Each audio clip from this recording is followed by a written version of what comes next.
kita akan masuk materi berikutnya, yaitu materi terkait dengan konservasi, ya, terkait dengan konservasi. Dalam hal ini disampaikan oleh Kasubdit Konservasi yang diwakili oleh Pak Insinyur Albert Simanjuntak, ya. Pak Albert Simanjuntak ini luar biasa sekali. Beliau memang pendidikannya juga dari teknik pertambangan, ya, teknik pertambangan, dan inspekturnya udah inspektur media, ya. Pak Albert, semangat pagi Pak Albert. Nah, Pak Albert ini Simanjuntak dari konservasi, beliau sangat luar biasa, ya. Dan dari teknik pertambangan, inspektur juga inspektur media. Kemudian peranan dan kiprahnya kita udah tahu semua, sangat luar biasa di Direktorat Teknik tentunya. Dalam kesempatan ini beliau menyampaikan materi terkait dengan pengelolaan konservasi, ya, pertambangan mineral dan batu bara. Saya singkat saja, kami persilahkan kepada Pak Albert untuk menyampaikan materi terkait dengan pengelolaan konservasi pertambangan mineral batu bara. Kepada yang terhormat Pak Albert, kami persilahkan. Terima kasih Pak Alwahono. Saya izin share screen ya. Ya Pak, silakan Pak. Terima kasih Pak Alwahono. Pada kesempatan ini saya menyapa dulu ya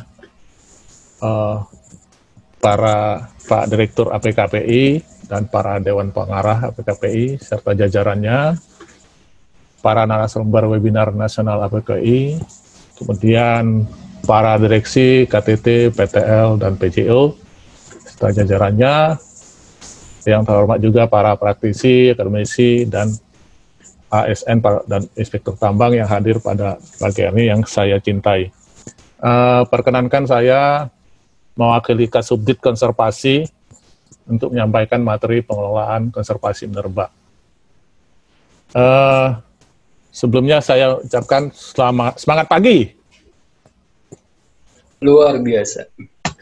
Salam sejahtera bagi kita semua. Salam konservasi optimal. Optimal. Ya. Oke, baik, kita mulai saja. Outline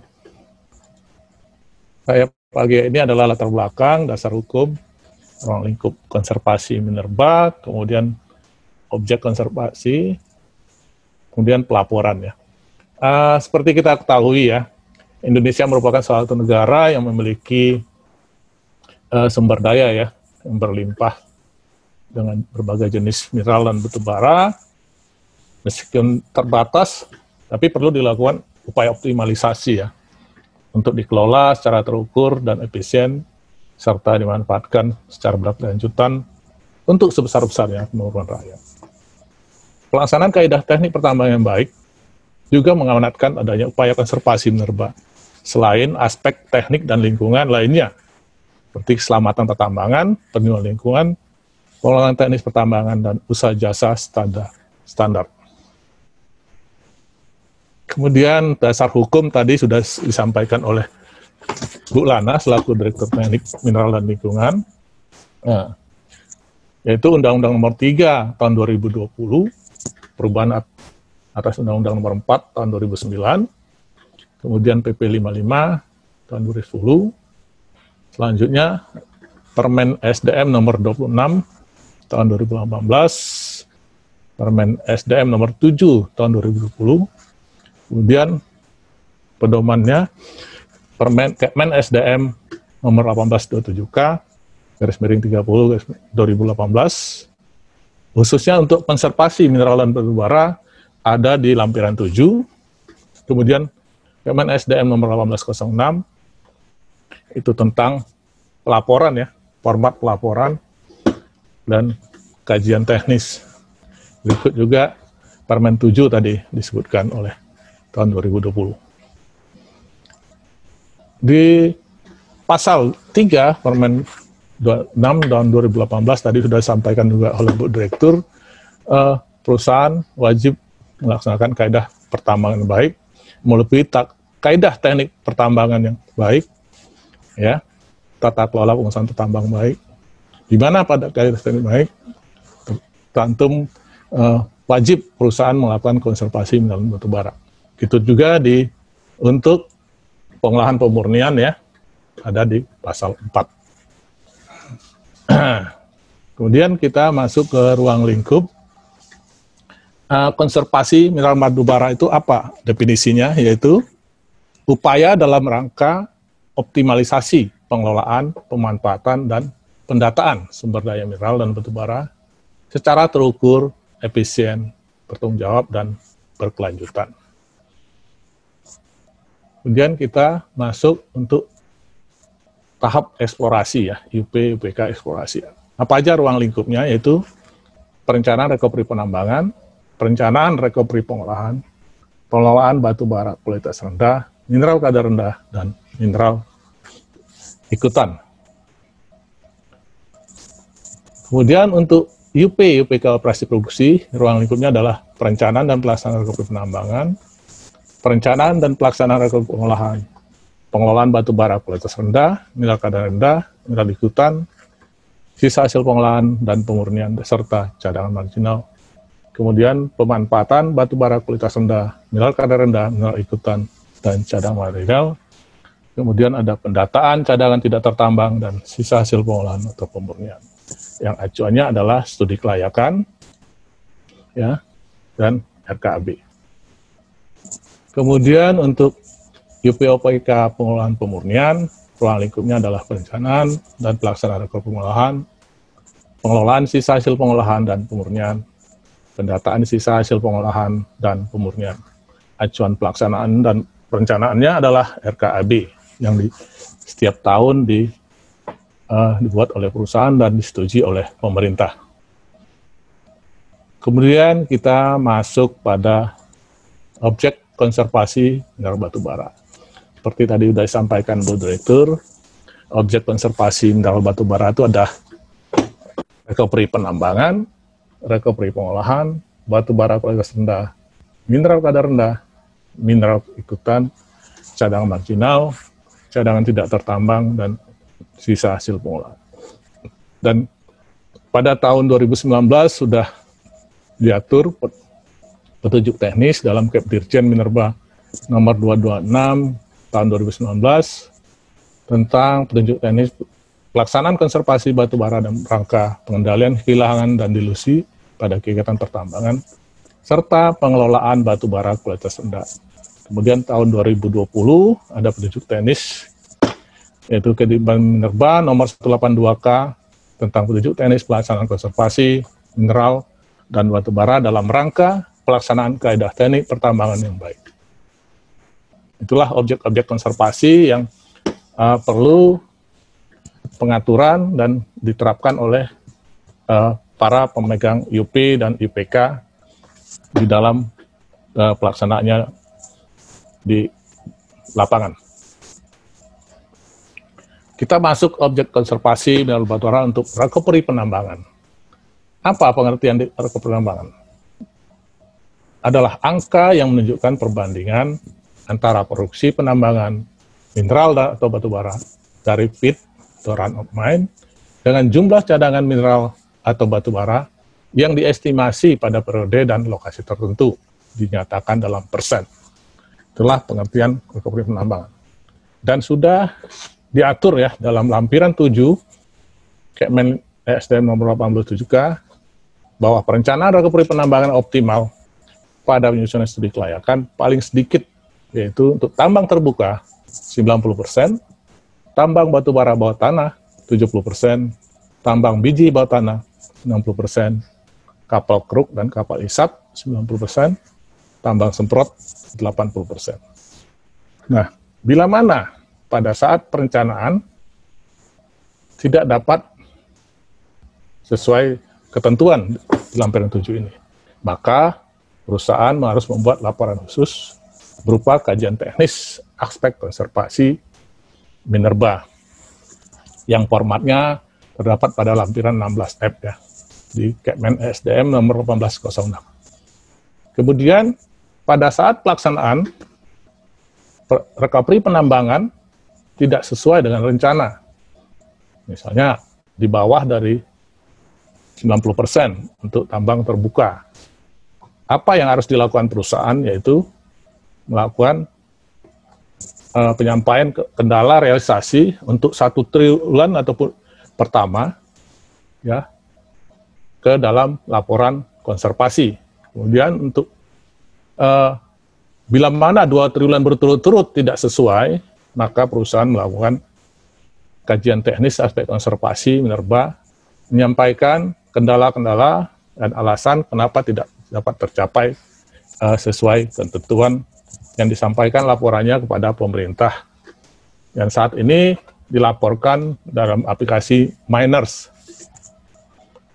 Kemudian kita masuk pada recovery penambang juga, yaitu tadi sudah sampaikan bahwa recovery penambangan yang sudah ditentukan adalah untuk tambang terbuka 90%, tambang bawah tanah 70%. Nah, apa saja yang perlu diperhatikan dalam perencanaan recovery penambangan? Yaitu pemilihan untuk tambang terbuka pada UP-UPK eksplorasi, itu pemilihan peralatan, penetapan cut-off grade, penerapan cut-off thickness 30 cm, rencana pengendalian hilangan dan dilusi. Sedangkan untuk tambang bawah tanah, paling sedikit 70%, dalam perencanaan di studi kelayakannya perlu diperhatikan pembelian peralatan, penetapan cut-off grade, penerapan cut-off thickness sesuai spesifikasi dan karakteristik operasional, dan rencana pengendalian kehilangan dan dilusi. Nah, apabila penerapan cut-off grade dapat dioptimalkan seluruhnya dari biji kadar rendah dan tidak dapat untuk cut-off thickness tidak dapat mencapai 30 cm untuk tambang terbuka, maka perusahaan membuat kajian teknis pertambangan. Begitu juga dengan perencanaan tadi, bahwa tidak dapat mencapai 90% sesuai ketentuan, maka harus membuat kajian teknis. Bagaimana untuk pelaksanaan recovery pertambangan yang optimal?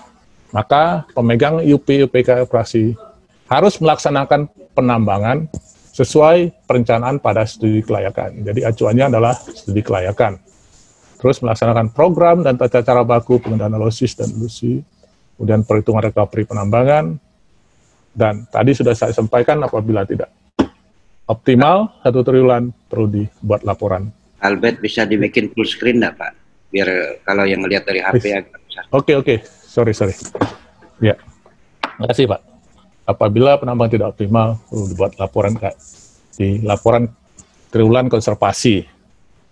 Bila mana 2 triwulan berturut-turut, perlu buat kajian teknis. Kemudian juga apabila penambang melebihi 100%, perlu melakukan kaji ulang atau pemutiran data model geologi termasuk hasil estimasinya. Kemudian kita masuk objek konservasi yang berikut, recovery pengolahan. Pengertiannya adalah angka yang menunjukkan perbandingan antara jumlah batu bara atau kandungan unsur utama yang dihasilkan dari proses pengolahan dengan jumlah batu bara atau kandungan unsur utama dalam biji yang dimasukkan ke dalam proses pengolahan dan dinyatakan dalam persen. Perencanaan recovery pengolahan ini sudah ditentukan juga dalam lampiran 7 Kemen SDM nomor 87, di mana untuk batu bara permukaan 90%, untuk pencucian 70%. Kemudian untuk emas 85%, nikel 90%, tembaga 85%, bauksit 70%, dan timah 90%. Nah, bagaimana bila mana perencanaan recovery pengolahan itu tidak sesuai dengan rencana? Sama dengan tadi recovery penambangan, harus dibuat laporan khusus berupa kajian teknis. Begitu juga dengan pelaksanaan. Tidak sesuai dengan rencana pada 1 triwulan, harus disampaikan di laporan berkala konservasi, kendalanya apa, tidak tercapai. Begitu juga dengan bila mana 2 triwulan berturut-turut, harus membuat kajian aspek konservasi dan disampaikan kepada Kepala Inspektur Tambang. Untuk kami evaluasi kendala-kendalanya apa saja. Ini untuk contoh yang recovery pengolahan emas, nikel, timah ya. Ya, ini mungkin sama tadi, saya lanjut aja. Nah, ini untuk objek batu bara kualitas rendah. Apa itu batu bara kualitas rendah? Yaitu batu bara kualitas rendah adalah batu bara dengan kualitas tertentu yang masih memiliki peluang untuk diusahakan secara ekonomis. Dalam lampiran 7 sudah diatur juga, kemudian petunjuk teknisnya ada di Kepdirjen Minerba nomor 226 tentang petunjuk teknis pelaksanaan konservasi batubara dalam rangka pengendalian dilusi. Bagian pertambangan memiliki CP di bawah lebih kecil atau sama dengan 4.000 kilokalori per kilogram, total moisture-nya lebih besar 40%, surplus lebih besar 1%, dan asnya lebih besar 10%. Itulah kriteria dari batu bara kualitas rendah. Kadar rendah adalah mineral yang memiliki kadar tertentu yang masih memiliki peluang untuk diusahakan secara ekonomis. Dan ini ada dalam lampiran 7. Kemudian pada tahun 2020 sudah ditetapkan juga pengaturannya untuk kriteria emas kadar rendah, nikel kadar rendah, dan timah kadar rendah. Hanya baru 3 ini yang baru ditetapkan pengaturannya, di mana cut-off grade untuk mineral kadar rendah adalah 20%, untuk emas adalah 20% di bawah nilai COG. Itu juga dengan nikel, di bawah COG adalah 20% di bawah COG untuk kadar rendah. Untuk timah juga begitu, di bawah 20% di bawah COG, dengan istilah. Kemudian apa saja yang perlu dikelola untuk batu bara kualitas rendah dan mineral kualitas rendah pada kegiatan IUP dan IPK eksplorasi? Itu pendataan sebaran keterdapatan, kemudian pendataan sebaran batu bara dan mineral kadar rendah, kemudian pendataan batu bara atau kualitas rendah dan atau mineral kadar rendah dalam estimasi sumber daya. Kemudian keempat, upaya optimalisasi pengolahan data kriteria penetapan cadangan pada penyusunan studi kelayakan. Pak Albert, tinggal 3 menit ya Pak. Waduh, banyak ya, lanjut ya. 3 menit. Pengelolaan pendataan, bisa ini, kemudian penempatan khusus, kemudian pengendalian terjadi turnase. Ini pemanfaatannya, ada tertambang, belum tertambang, ada di ini, kemudian memiliki timbunan batu bara kualitas rendah yang belum dimanfaatkan juga perlu disampaikan dalam kajian teknis aspek konservasi. Ini pemanfaatan untuk mineral kadar rendah, ini ada sama tadi, upaya pemanfaatan, tertambang dan belum tertambang. Bila memiliki timbunan, dilaporkan juga dalam laporan kajian khusus apabila akan diusahakan. Ini mineral ikutan juga. Kita masuk pada mineral ikutan, apa saja yang harus dikelola. Mineral ikutan ini adalah mineral lain yang menurut genesanya terjadi secara bersama-sama dengan mineral utama. Pada saat pemanfaatannya,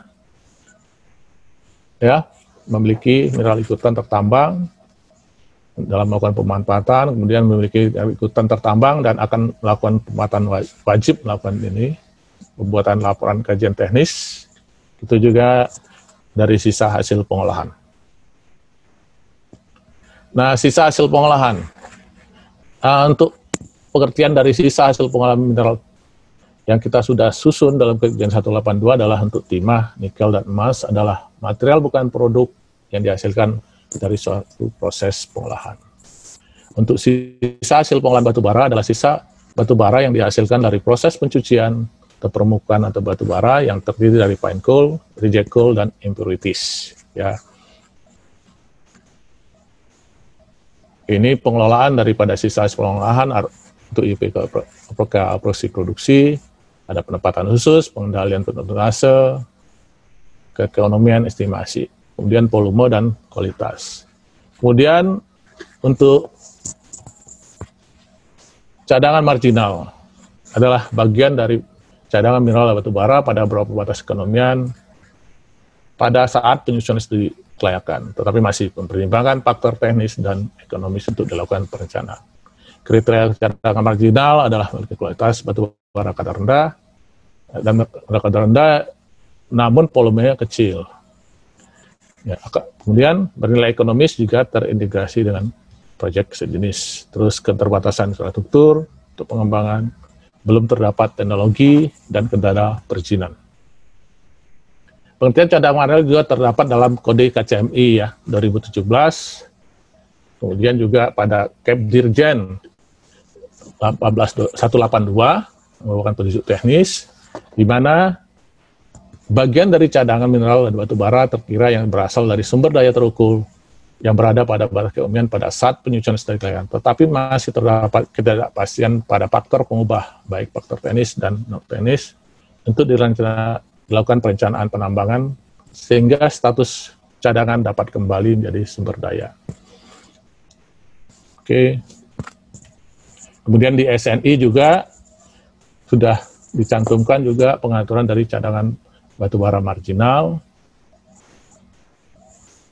Nah, ini pengelolaannya melakukan identifikasi ya, cadangan marginal berupa faktor teknis dan non teknis juga.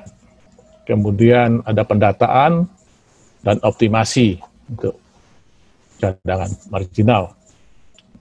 Jadi di sini ada yang paling harus diperhatikan adalah adanya faktor teknis dapat meningkatkan jadi cadangan terbukti. Disampaikan pada laporan khusus berupa kajian teknis konservasi minerba untuk pemanfaatannya. Ruang lingkup pemanfaatannya, nah ini tadi sudah saya sampaikan, penjadwal penambangan, pencampuran dengan cadangan lain, pengolahan dan pemurnian, dan disampaikan dalam laporan berkala konservasi apabila terpenuhi faktor teknis dan non teknis untuk dilakukan penambangan. Kemudian cadangan tidak tertambang adalah cadangan mineral dan batu bara yang direncanakan untuk dilakukan penambangan pada saat penyusunan studi kelayakan, tetapi pada saat dilakukan kegiatan penambangan terjadi perubahan teknis dan ekonomi sehingga tidak dapat ditambah sehingga status cadangan kembali menjadi sumber daya. Ini pengelolaannya, cadangan mineral tidak tertambang yaitu dilakukan identifikasi penambangan yang ditinggalkan selama 30 hari, tidak ada penjadwal penambangan. Oke. Ini kendala-kendala teknis pada penambangan, ya, tidak direalisasi pada sesuai jadwal. Ada kendala non teknis, identifikasi pada direncanakan pada kegiatan pertambangan, tetapi tidak dapat direalisasikan sesuai jadwal. Ada perubahan harga, ada belum mendapat perizinan IPPKH, masalah sosial lingkungan, sehingga tidak dapat ditambang sesuai jadwal yang sudah direncanakan dalam studi kelayakan. Dan ini dilaporkan dan ke laporan perkala konservasi dan sampaikan kepada Direktur Teknik apabila diperlukan untuk kajian teknis, untuk penambangan dilakukan kajian teknis dan dilaporkan ke Direktur Teknik. Ini juga identifikasi pada lokasi mineral batu bara tidak tertambang sepanjang batas IUP. Nah, ini termasuk akibat koridor ya, batasan antara pemegang IUP 1A dengan pemegang IUP tetangganya IUP. Cadangan mineral batu bara tidak tertambang ini meliputi kuantitas mineral dan batu bara, kualitas batu bara dan kadar mineral, lokasi deposit, kedalaman, kemudian posisi dan bentuk deposit, data bor eksplorasi, penyebab cadangan tidak tertambang, dan penjelasan upaya optimalisasi cadangan tidak tertambang. Albert, waktunya habis. Oke, saya terakhir aja, ini pelaporan konservasi minerba, objeknya, laporan berkala konservasi, dan kajian teknis, kemudian sampaikan di miners ya, sesuai ini pasal 34. Terima kasih Pak Alwono.